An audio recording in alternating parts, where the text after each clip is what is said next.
Hello guys, good afternoon. In this video, I want to show you how to remove Gmail account in Gmail app.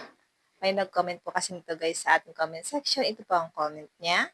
Ganito lang po ang gagawin niyo ma'am para ma-remove or ma-delete natin ang Gmail account na nakalagin sa inyong device. Ngayon guys, tap settings. Scroll down, tap Google. Tap lang natin ang Gmail account natin.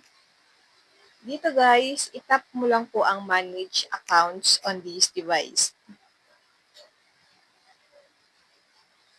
Tap Google. Lalabas dito yung mga Gmail account na nakasave sa ating phone. Halimbawa guys, ito yung i-delete ko. Itap lang natin. Tap 3 dots. Tap remove account. Remove account. Removing this account will delete all of its messages, contacts, and other data from the phone. So, itap lang natin ang remove. Ayan guys, na-remove na po yung Gmail account na nakalagin sa ating cellphone.